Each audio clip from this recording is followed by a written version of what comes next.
भैया से बता रही थी। बहुत अच्छा बहुत। अरे क्या करता रे कर के खेलावत रहनी तू क्या खिलवाड़ी है बाहर निकाल बैठ के टिपू ना ढालत रहता रू घर में घर के नाश के सत्यानाश के रखले बाड़ू वजह ऐसे काहे करत जब माई रहता ऐसे ना करत रहो जे ऐसे माई बाबू हमर नहीं करते तो नहीं हमरा घर हमेशा मारत पीटत रहत तू अरी मार गल महतारिया तू मर जइते चल जइते का तोरा जियाला के फायदा बाटे हां तोर ना मौत आगल हां आ त ऐसे तोर पार बा के महतारी के खाची बागले अब के ना खाबे छी भाई हमनी के हां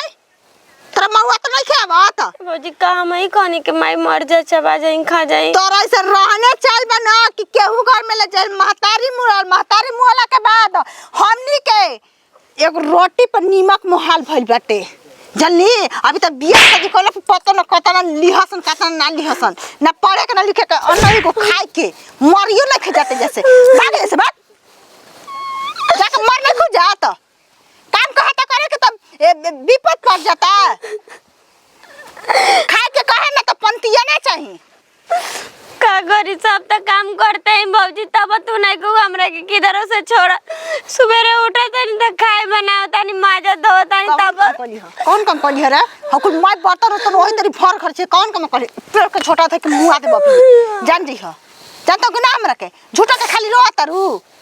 टिटुना ढातर कम के गांव वाला कह के हम नी मान बने हम काम करते भौजाई नहीं के रहे दे त भौजाई के तो चरो से थी बाटे चरो से बाबा गोड़ पर गिरे तनी ऐसे मत कर गोड़ पर गिर तो मार के टूट जाओ अभी चलो टूटिए जाई मरियो न खुजत जाके होने मवाती ने खतरावा त म धन मर जे तू त एगो कितनो काम करती दिन भर भौजी हमरे के बोलत रहता नहीं जा काम जाई एकदम हमर माई ना एकदम बाबू ना कोई नहीं के भैया बना तो भौजी के सुनत रहता ना जा कौन बात कहाँ बर्तन बाबा भौजी माज देता नहीं तो पहले झाड़ू लगा दी ना तो फिर भौजी मारे लगी हमरा के रानी घठुआर हो गल बिया हो इतना मारता दोसर लड़की रही तो न फसरी लगा के जहर बहुर खा के मर जैत बाकी मरत नहीं घठुआर हो गल पिटात पेट के दुख आता न मारता नहीं गरियावत तब एकरा कोनो सुनावाई क्या हुआ दीदी जैसे क्यों बरबरा रही हो क्या हो गया है खाना ना खा लीजिए कब से इंतजार करा कर खाना खा लो जहाँ क्या हुआ क्या है अरे ओकरा के देखलू है का करती है पता नहीं शायद झाड़ू लगा रही है क्या हुआ दीदी इतना मारता नहीं कनिया बाकी न मर तो जियत नहीं दीदी आप जिस तरीके से मारे अच्छा नहीं लग रहा है ठीक है मारे कतरू ई तारा नहीं के बुझत कि घर में बिया हमनी कभी बाल बच्चा नहीं के भइल आए और बाल बच्चा त अपना बाल बच्चा के देखब जे कोकरा के देखब जा आए निमन पर छाई रही त हमनी के हसे ना घर दुआर रहित हो आए निमन पर छाई रही तो ओकर महतारी मर गई टुअर घेटी के ए दीदी ये जब से पैदल आइल घर में तब से उजाड़ते आइल बिया ए दीदी ये बात तो सही है पता है मुन्ना के बहन है ना वो बता रही थी कि जब से हुई है ना घर का सिर्फ सत्यानाश हुआ लेकिन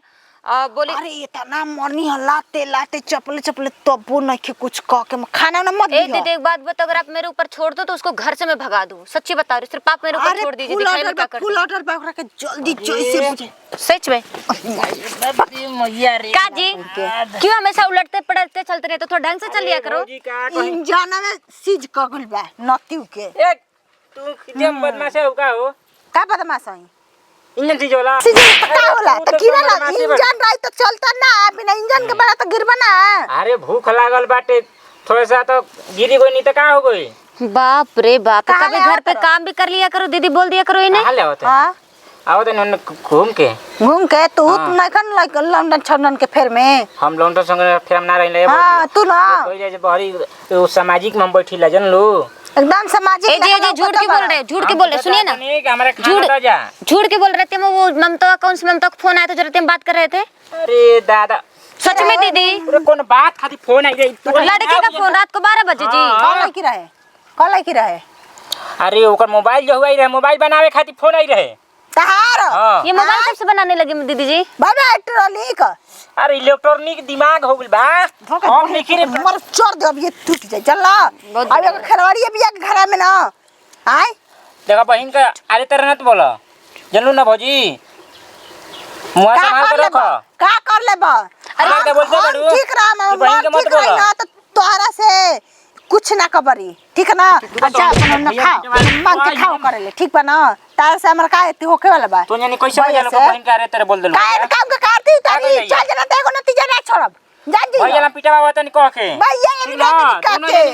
के फोन कर दे अरे मैं तो कुछ करती ही नहीं हूँ, मैं तो कुछ करती नहीं। लड़िया डरात का बड़ू डरात बड़ू आज बनी बाबू हम तो देख कल बंद में डरात आधा हक लेम आधा मतलब आपको पता, अगर हम लोग के घर पे मर्द को पता चले घर से निकाल देंगे घर ठीक है। से निकाल अरे दी हां हमको डरिए धक्का झुलुआ खेल जाए मैं भी आज जो करना है करो, लेकिन बाहर उन लोगों को नहीं पता चला। आपको पता चले घर मायके के लिए हमेशा के लिए विदाई हो जाएगी ठीक है। तू डरा हम ना डराई ई जान जा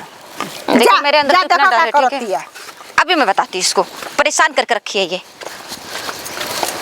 साया झंडा लेखा झन झन हम करतानी तब हमरा के भौजी बोलत रहतन जे यही से कह जाला जेकर माई बाबू ना रहे तो कोई नहीं के। कैसे हम कोनो बात बताई भैया भी फोन लगा के, ना भैया का फोन नंबर हमरा भी बाटे ना मोबाइल बाटे। कैसे गई बड़की माई घर से तो कॉल नहीं की। अरे कहा रे कहा रो तरिका ना भैया अखिया में के जन का तो पड़ गई रे। अच्छा खाना वाना ना खाए गली खा ले बड़ी पढ़े ना गली पढ़े ना गई नहीं हो का है लेट हो गई ला भौजी संगे काम करवाने। अरे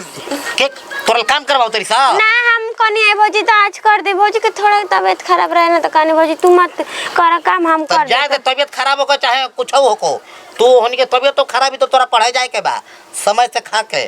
ठीक ना। हाँ ओकनी के फेरा में मत रहो। खाना खइली कि ना खइली खैनी हो। हाँ तो चलो तो काहे उदासल बड़ी ऐसा ही ठीक दिन में ठीक नहीं के लागत ना भैया। तो चुपचाप रह। हमरो दुख बा के माई बाबू नहीं खाना तो मन ओहे तो लगता वो टेंशन हटा दे एकदम साफ एकदम हटा दे। हम बानी ना माई बाबू हम बानी सब ठीक हो भैया। मम्मा का में कल तोरा जाई के बाटे हाँ हाँ जाए के बा तू ये तो तिलका में हाँ रे जाए के बा का हम चली भैया। ना तो भौजिन के देख रे करिए जा के हम ना रह तो के करिए जा ठीक ठीक ना ताकि ठीक समय है से पढ़िए लिखिए ठीक ना। ठीक हो भैया। अब कोनो दिक्कत नहीं खाना बोले ली सना ने तोरा के ना खाना दाना तबे ली सना। हाँ चल ठीक बा हम जात नहीं हां कैसे हम भैया के बताएं कि भौजी हमारे साथ ऐसे ऐसे करत नहीं जा बताओ भैया के कैसे हम कब तो भौजी भैया से कह दे तो भैया भौजी के माराऊ लगी ना इधर कहो कब ना उधर कहो कब इससे अच्छा हम ना कहो कहेंगे कि हम एक तो ऐसे हमारे का भौजी मारत रहता नहीं जा और हमारे घर उजड़ जाए। भैया एक दिन कैसे जानिए जी लेकिन हम ना पता अगर भैया से कहियो देव तो भैया ना भौजी के मारे लगे ना हम इधर को। अच्छा जी क्या बोली अभी क्या बोली रे हैं क्या बोली कि मामा क्या आ जाए अगर तुम मर जाओ अगर तुम चले जाओगे तो तुम्हारा मरा हुआ बाप आकर करेगा तुम्हारी मरी हुई माई आकर घर पे काम करेगी कौन करेगा रे हैं कौन घर का काम करेगा हैं दीदी जब पता है ये अभी पता बड़के वाले भैया को ना बता रही थी इतना अगर मैं तो एन मौके पहुंच गई पता है बताने जा रही थी ना भौजी हम कुछ नहीं और क्या बोल रहे भैया चले वहां जाएगी तो अकेले पकड़ मैं बड़की भौजी जैसन करत रहू तो अरे बाप मेरी मत मारी तो जो अभी तक तुम्हें झेल रही थी ना का करत रहनी हां और इससे बहाना जा रही थी मामे के घर मेरे को नहीं खिंचाता मार के का कुल है दूर दी मेरे को बस चले इसको ना ऐसे गर्दन पकड़ दे दबा दूं ठीक है ना और क्या कैसे कर दी कौन तो बता रहा है हम ऐसे खा ली हां अरे चुप्पे बैठ के भैया से बता रही थी बहुत अच्छा बहुत अरे का करता रे श्रेय कर के खिलावत रहनी तू खेलावत रही के तू नरे के दावत रही ना मन भी तोहनी के चुरैल भइल बड़ी सन अगर तोहनी के आला औलाद रही त का करती सन ओ जगह पर बताओ ना। छोड़ दो भैया छोड़ दो भैया भौजी लोग तू चुप रह जल्दीस मन तोरा खातिर हम बानी हम करब जल्दीस और तोहनी के अपना अपना गांव में चल जासन हम चेकर करम हम एकर माई बाप बानी दे दो भैया जल्दीस चोरी के काहे बोलत तला अगर तोर औलाद रही तो तेरे करती सपन भैया तू कर तू सन भूल से गलती हो उनका माफ कर दी भैया मैं तो कुछ करे नहीं ये मेरे को भड़काई थी हाँ भैया बड़की भौजी सब कुछ करत रही मारत पीटत रही छोटकी भौजी मारत पीटत ना रही लेकिन ये भौजी सिखा देनी तो वो हमरा के मारे लगनी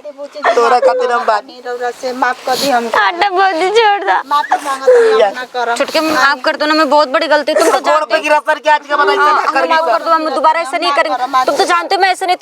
थी ये सब करी है लेके जा